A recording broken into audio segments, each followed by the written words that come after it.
Après avoir cette explication un petit peu sur ce qu'est la philosophie de l'ikigai, vous l'avez bien compris, hein, les questions essentielles, savoir qui je suis, savoir quelles sont mes compétences et savoir comment les exploiter, ben, je vous propose d'avoir l'exemple tout de suite avec un cas pratique d'une personne exceptionnelle, d'un homme extraordinaire qui a été médaillé d'or aux Jeux paralympiques de Pékin en natation. Il a su faire de son handicap une force, un homme qui incarne le terme de résilience et qui a su eh bien, répondre à la question de voilà, qu'est-ce que je peux faire et quand on veut quelque chose, comment l'obtenir. Mesdames et messieurs, je vous demande d'accueillir David Smetanin.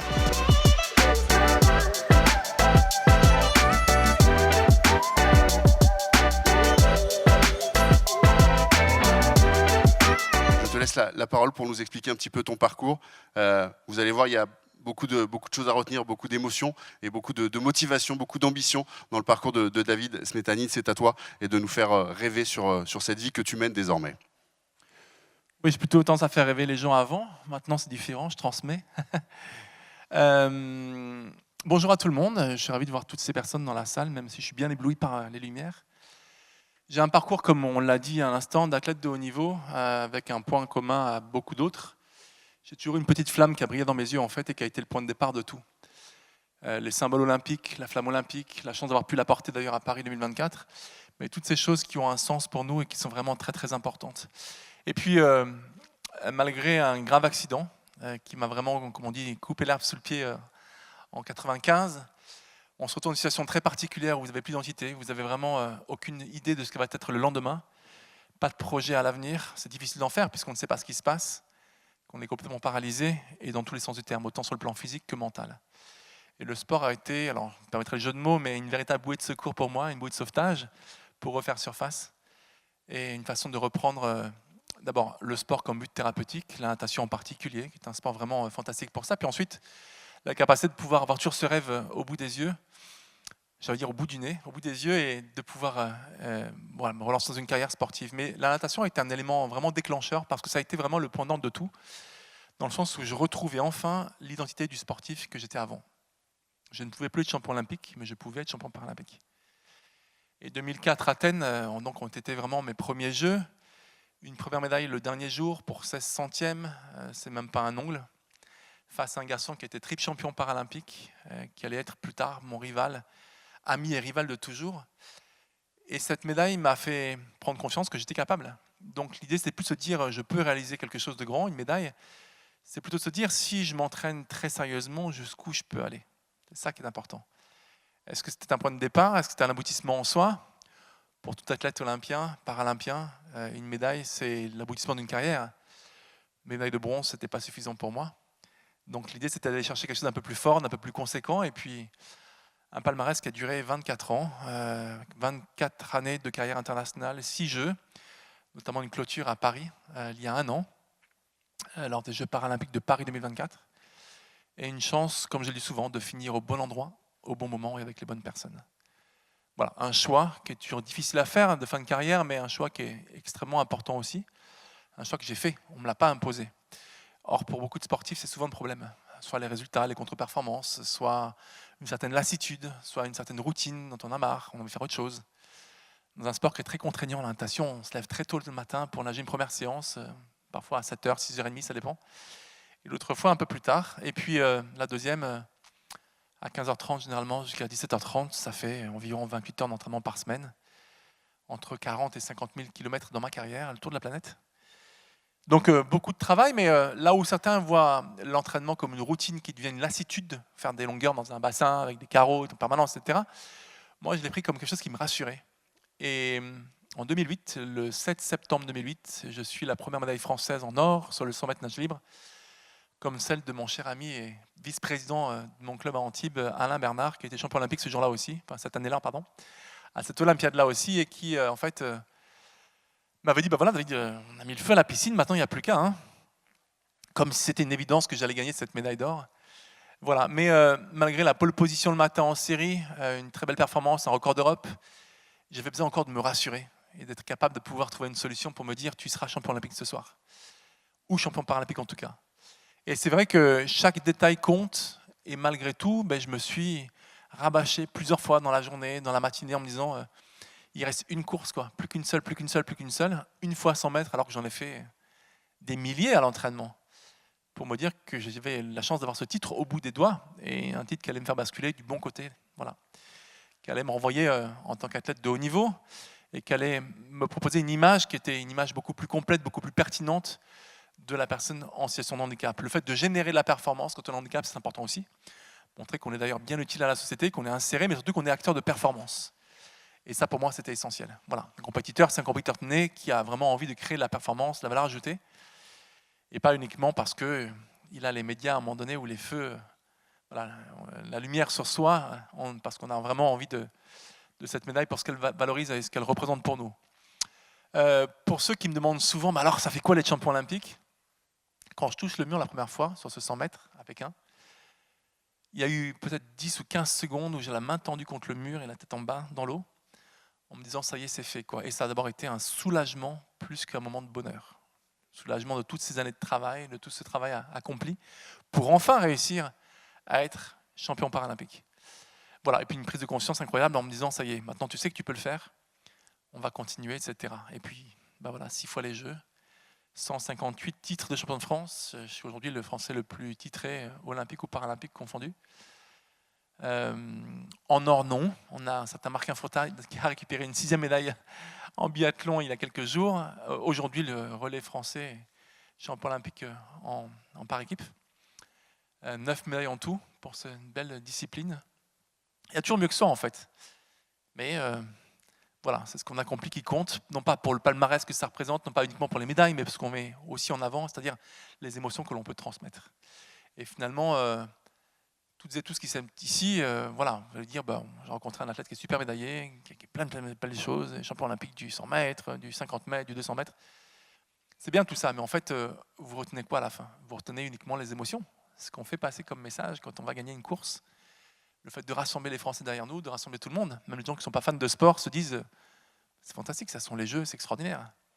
Et on devient tout d'un coup patriotique, on devient tout d'un coup fan de sport, on devient tout d'un coup fan de notre équipe de France et de nos Français. C'est même d'ailleurs une rare fois où on met le drapeau bleu-blanc-rouge fièrement dans la rue ou quelque part, alors qu'on le cache bien trop souvent malheureusement. Donc là aussi, je renvoie à une question, peut-être qui me sera posée d'ailleurs tout à l'heure, mais qu'est-ce que le sport en fait? Quel est le but? Pour créer de l'émotion, créer de la sensation, créer de la performance, mais c'est aussi de l'inclusion. Et forcément, j'en viens à cela. Quand on dit impossible, si on enlève de premières lettres, possible, façon de dire que quand on s'emploie pour faire les choses, quand on se donne les moyens de faire les choses, quand on met vraiment tout de notre côté, handicap ou pas handicap, on peut être performant. Voilà, il n'y a plus de questions de diversité, d'inclusion ou autre. On parle de performance de haut niveau. Et lorsqu'on est au bord du bassin en compétition, ou à l'entraînement, on est considéré comme un athlète de haut niveau parce qu'on se donne les moyens d'être performant et d'être athlète de haut niveau.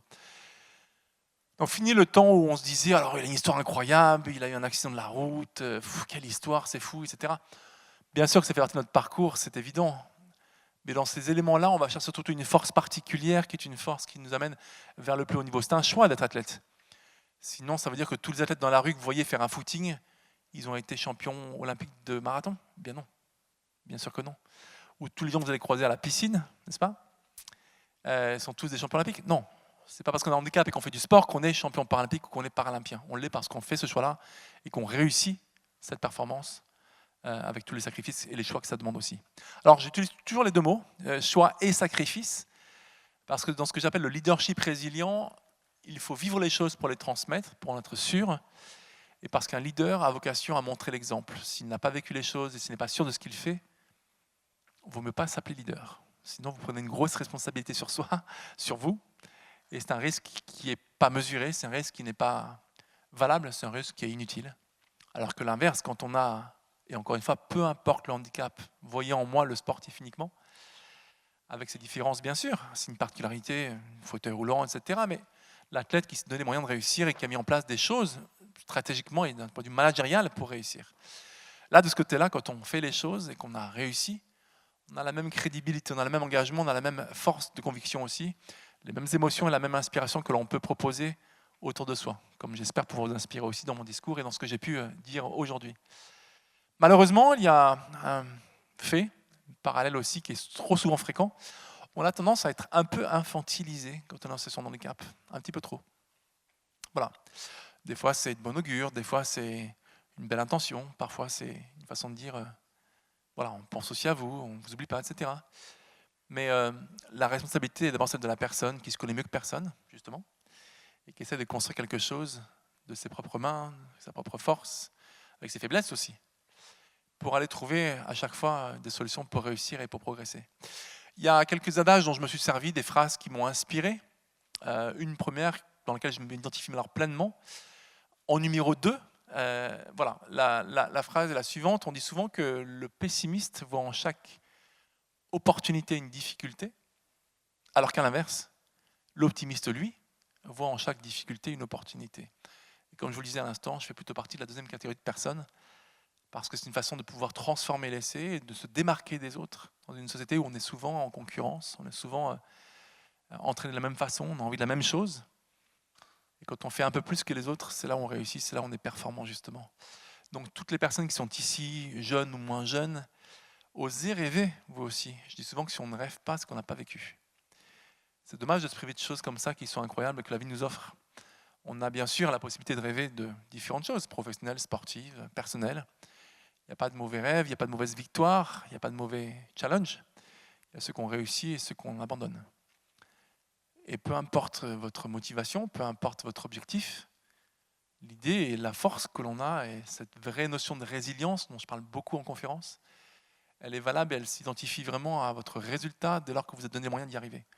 Que vous soyez champion départemental, champion olympique, finalement, peu importe. C'est ce que vous allez réussir à surmonter pour parvenir à un succès, à quelque chose. Voilà. Et puis, Confucius, qui est un philosophe chinois, alors je vous en parle parce que je parle beaucoup de Pékin comme un moment clé pour moi, l'apothéose de cette médaille d'or olympique ou paralympique en 2008 à Pékin en Chine. Confucius disait que nulle pierre ne peut être polie sans friction.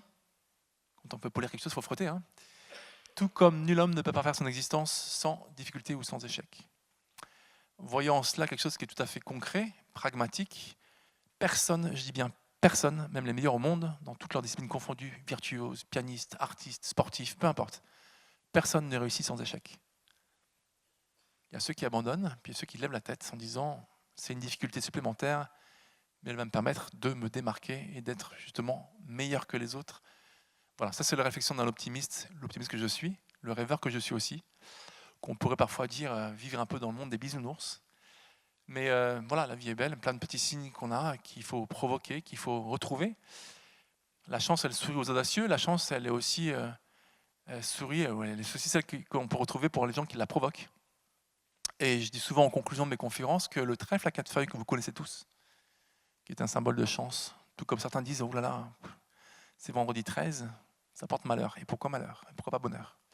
Et bien ce symbole très fort qu'est le trèfle à 4 feuilles, si vous ne le cherchez pas, vous ne le trouverez jamais. Voilà la conclusion pour cette petite intermède. Je serais ravi de répondre à vos questions, mais voilà, pensez et osez chercher ce trèfle autour de vous. Voilà. Provoquez les choses. Merci beaucoup David. Smetanine, on peut applaudir effectivement parce que le témoignage est quand même d'un optimisme qui nous fait du bien. On salue également ce parcours de résilience, tout ce qui a fait que tu es là devant nous aujourd'hui et que tu es capable de nous expliquer. On sait par ailleurs qu'une petite faille, un petit grain de sable parfois a tendance à nous perturber tellement qu'on en est pessimiste. Et la part du négatif dans notre vie, elle prend une part trop importante. Donc, il faut souvent essayer de se concentrer sur le positif pour se dire, allez, ça c'est qu'un détail, on le met de côté, sinon on n'avance pas, quoi. Vous avez la possibilité de poser des questions. Il y a un micro qui est disponible si vous souhaitez interroger David. Moi, j'ai une question. Est-ce que tu t'es surpris toi-même entre celui que tu étais avant l'accident et celui que tu es devenu? Est-ce que tu t'es surpris dans tes capacités à aller chercher, à te dépasser? C'est une bonne première question. Simplement, la réponse, elle est aussi simple. C'est que on ne sait pas de quoi demain est fait. Et lorsqu'on a un handicap comme celui que j'ai eu à cause d'un accident, d'un traumatisme, on n'est pas sûr de grand-chose finalement. Sauf de ce qu'on a envie de proposer de faire. Jusqu'où on est capable d'aller dans notre âme et conscience, dans notre amour propre aussi, pour se dire je vais lever la tête, je vais rehausser la tête, je vais refaire surface et je vais faire quelque chose de bien et de grand. Il ne faut pas être gêné de ça, il ne faut pas avoir d'état d'âme, il ne faut pas être craintif, il faut être ambitieux. Et finalement, c'est lorsqu'on est au pied du mur vraiment qu'on se rend compte de quoi on est capable. Et le mot résilience à ce moment-là, qui est un mot un peu valise parfois, passe-partout, le mot résilience prend tout son sens. Donc je me suis prouvé à moi-même que j'étais capable de faire quelque chose et je l'ai transformé dans un parcours sportif avant tout, mais bien sûr que j'ai douté, comme beaucoup. Le contraire aurait été étonnant, je crois, non? De ne pas douter, ça aurait été trop sûr de moi, c'est être un petit peu peut-être naïf sur la vie. Et puis, peut-être un côté un peu trop narcissique quelque part, dire, oh, de toute façon, peur de quoi? Non, non, il faut douter et justement, ne jamais vendre la peau de l'ours avant de l'avoir tué. Et ce que je me disais d'ailleurs avant ma finale, en me regardant dans une glace 20 fois, en me disant, David, il reste une course, une seule. T'as pas le droit, quoi. Il faut que tu gagnes, t'as pas le droit de perdre, c'est pas possible. Après, dans 4 ans, etc. Donc je me suis dit que j'ai fait le bon travail le matin et qu'il n'y avait plus qu'à refaire la même chose le soir et que tout se passait bien, je serais champion olympique. Donc bien sûr que j'ai douté, mais pas vraiment de mes capacités. Et ça a été, je pense, une force de me dire, ne doute pas de toi, si tu commences comme ça va pas marcher. Juste une phrase que je répète souvent pour les jeunes en général, la vie se charge très rapidement de réduire vos ambitions à néant ou à pas grand-chose. Si vous-même, vous êtes les premiers à réduire vos chances, et en tout cas être pessimiste sur vos chances de réussir quelque chose, ne vous levez pas le matin, hein. N'allez pas au combat, ne faites pas quelque chose parce que vous allez perdre, quoi. Et puis peut-être ne pas écouter trop les adultes aussi, ça je me permets la parenthèse, parce qu'on a souvent tendance à juger les jeunes en disant ouais c'est une génération qui fait pas ce qu'il faut, qui s'intéresse à rien, n'écoutez pas ça, vous savez très bien ce dont vous êtes capable, vous savez très bien pour la plupart ce que vous voulez faire, peut-être pas comment, mais en tout cas ce soir à travers ces discussions et ces rencontres, vous aurez peut-être quelques armes supplémentaires Il faut pour oser. à vous déterminer, effectivement. Et vous Pas être trop sûr de soi, c'est pas bien, et puis voilà, c'est pas un comportement qui est digne d'une personne qui dit bon, je suis sûr de moi, de toute façon rien ne m'arrivera jamais. Mais il faut oser, quoi. En tout cas, croyez en vos chances, parce qu'encore une fois, si c'est pas vous qui le faites, personne derrière va vous dire bon, mon gars, tu vas réussir, hein. Vous êtes les acteurs de votre destin, quoi qu'il arrive. Et il appartient qu'à vous et à vous seul de vous lever le matin si vous voulez vous lever pour aller faire du fitness, du sport, de l'entraînement, réviser vos gammes sur un piano, aller à l'école, réviser vos cours, etc. Chacun est maître de son destin. Il y en a qui choisissent, il y en a qui subissent. Le dépassement de soi à travers la carrière de sportif, le dépassement de soi avec l'après-carrière. Aujourd'hui, tu n'es plus en compétition, ta carrière d'athlète est derrière toi. Oui. Comment là encore, une fois, tu as pu te réinventer? Sur quoi tu as fondé cette après-carrière? Sur quelle valeur? Alors, c'est une bonne question aussi, mais l'envie de transmettre simplement. Je me suis dit 24 années de travail acharné pour réussir un pari incroyable, d'être champion olympique ou paralympique, et peut-être plusieurs fois, et puis d'aller une 6e fois au jeu, c'était pas gagné. La longévité, c'est une performance en soi aussi. C'était vraiment ça, me dire je vais transmettre maintenant. Toutes ces années, elles sont importantes. L'expérience, elle est primordiale, elle est essentielle. Les cours aussi, la théorie, elle est importante, bien sûr, mais on ne remplacera jamais ce que vous avez fait sur le terrain, quoi. Votre expérience, votre vécu. Donc, c'était une envie de transmettre et de me dire j'ai aussi une forme de responsabilité. C'est un plaisir de le faire avant tout. Et puis ensuite, une forme de responsabilité pour me dire j'ai le droit, mais je dois maintenant transmettre aussi à mon entourage, les jeunes, etc., les entreprises. Et puis c'est aussi une façon plutôt agréable de gagner sa vie, voilà, en faisant des choses à droite à gauche, dans un contexte différent, avec des managers, des leaders qui sont parfois issus de grosses boîtes, du CAC 40 par exemple, et qui font appel à votre sens du pragmatisme, de l'émotion et de l'inspiration aussi, pour les convaincre, pour avoir des clés de succès aussi, pour savoir se renouveler, etc. Le sport pour ça est fantastique, quoi. C'est une belle école de la vie, mais aussi c'est une immense école du patriotisme, de la fierté, de l'ambition, du devenir. Et dans la vie, il faut être ambitieux de toute façon. On n'a pas le choix. Donc, c'est une façon de le faire, de le proposer avec toute la modestie que ça impose aussi, et le recul aussi qu'il faut prendre parfois, mais de le proposer aux plus grands dirigeants de ce monde parfois, et de dire je peux être une parole inspirante pour vous, et qu'à travers mon parcours, les difficultés que j'ai pu surmonter à un moment donné, à travers les obstacles que j'ai dû surmonter et que j'étais contraint de surmonter, j'ai trouvé mon chemin, et c'était ça le plus important. À vous de trouver le vôtre. Voilà.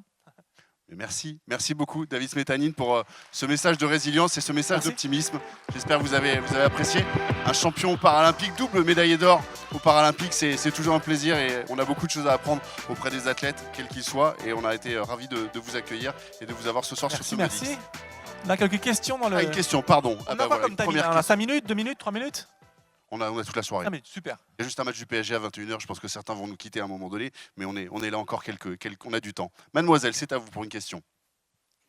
Comment vous avez fait pour vous motiver à tout donner, à tout faire pour réussir dans un sport qui n'allait pas forcément vous rendre le mérite, le rendre dans quel sens? La sécurité de la réussite, d'être sûr de gagner par exemple? Oui. Et comment vous avez fait pour ne pas vous perdre dans la... Dans mon chemin, c'est ça? Dans le chemin, mais aussi dans La question, elle est hyper intéressante. C'est juste qu'on comprenne bien de quoi il s'agit. Alors, si je peux me permettre, j'ai peut-être compris quelque chose qui est peut-être le plus important, c'est le fait d'oser prendre des risques et de me dire, je vais corps et âme dans quelque chose sans être sûr du résultat. C'est ça? Oui ou non? Si c'est pas ça, on peut faire autre chose. Hein. Ok. Et s'il y a d'autres choses qui te viennent en tête, n'hésite pas, on complétera les éléments de réponse juste après. Mais si c'est un peu la question, le sens du message que tu souhaites faire passer, c'est une très bonne question. Il n'y a rien qui garantit, et certainement pas le sport. Un autre exemple qui est pragmatique, qui est réaliste, qui vient d'arriver tout à l'heure. J'arrive à la gare, je prends le taxi, j'entends la Marseillaise. Je dis, qu'est-ce qui se passe? Les copains du biathlon sont champions olympiques de poursuite, enfin, en poursuite, en relais. Première fois que ça arrive. Hein. La France est très forte en biathlon, la preuve, 9 médailles d'or, enfin 9 médailles en tout sur les 16 françaises. Plus de la moitié sont gagnées par les biathlètes. Bon. Émilien Jacquelin, qui était malheureusement en début de semaine assez triste et déçu de ses performances, finit quand même par être médaille de bronze il y a quelques jours en individuel. C'est costaud, hein? Première médaille individuelle, ça a du sens pour soi. C'est uniquement à nous qu'on le doit et pas qu'à l'équipe. Mais cette médaille l'a vraiment aidé, pourquoi? Au premier passage du relais, donc le deuxième coureur, c'est lui. La France est 13e à ce moment-là. 13e, d'accord? À plus de 50 secondes, presque une minute. 13e. Il passe le relais en première position. Un ski incroyable. Il tire comme Lucky Luke.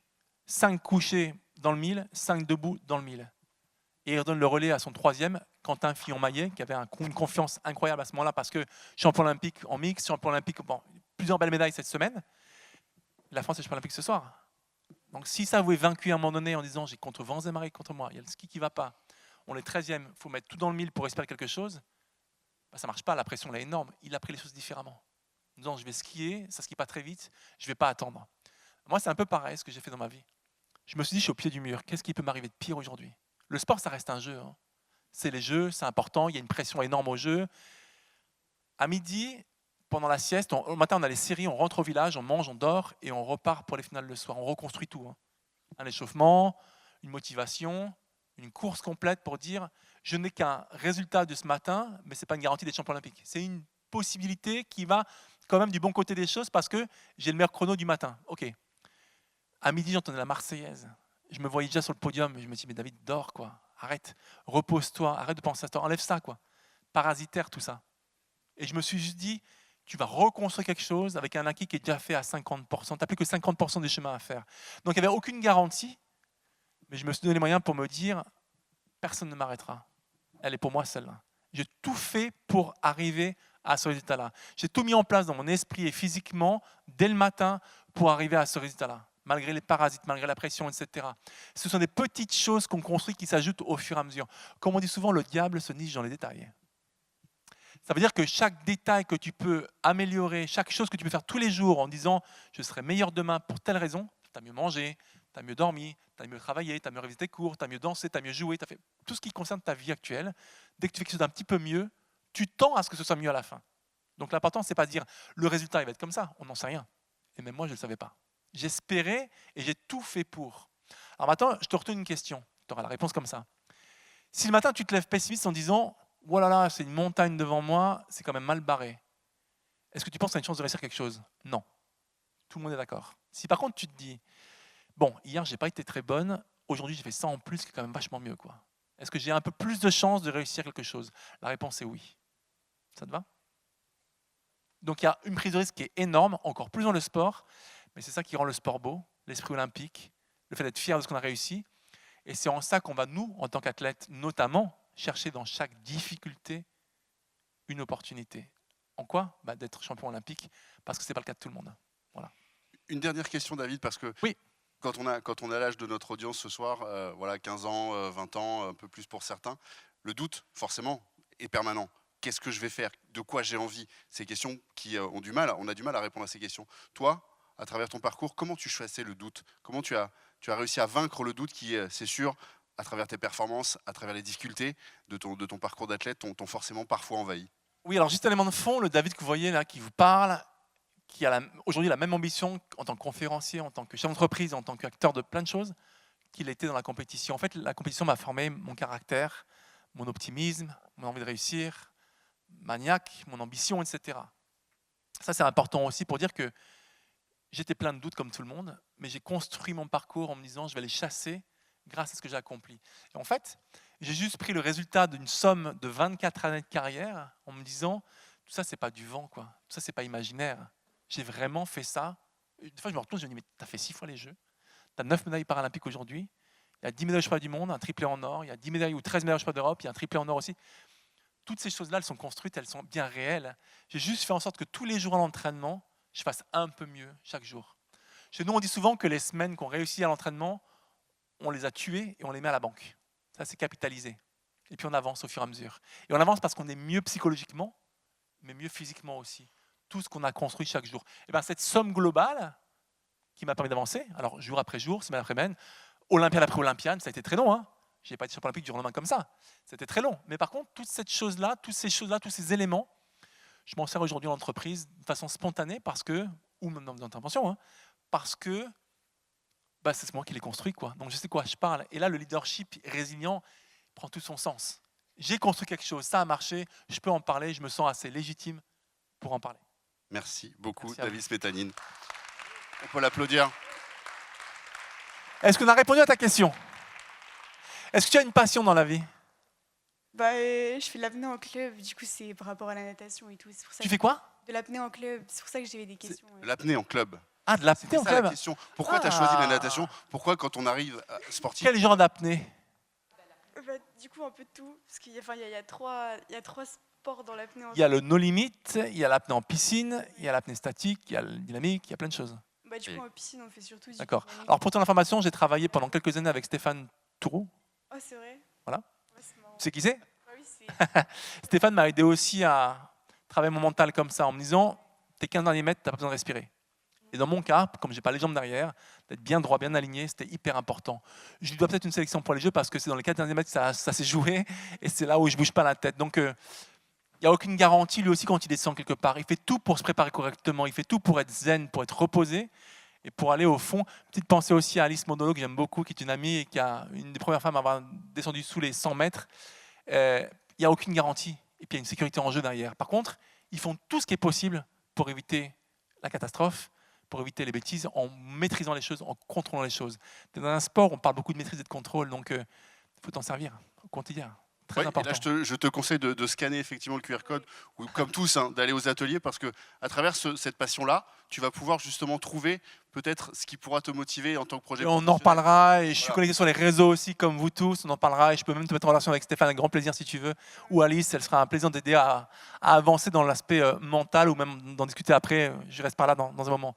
Voilà, voilà une bonne réponse, merci beaucoup. Visiblement, Merci à vous. les apnéistes sont des gens courageux parce que tu as osé poser ta question. Merci beaucoup. Merci David, on te laisse. Il faut tout maîtriser en apnée, il n'y a pas un détail qui ne doit pas être maîtrisé, sinon c'est la catastrophe. Nous, on a moins de problèmes. La natation, c'est quand même c'est un magnifique Merci sport, à vous pour votre écoute en tout cas, merci. On t'applaudit très fort, merci et à très bientôt pour d'autres conférences Modix. Tu reviendras nous voir, c'est sûr, pour nous témoigner encore de ton parcours.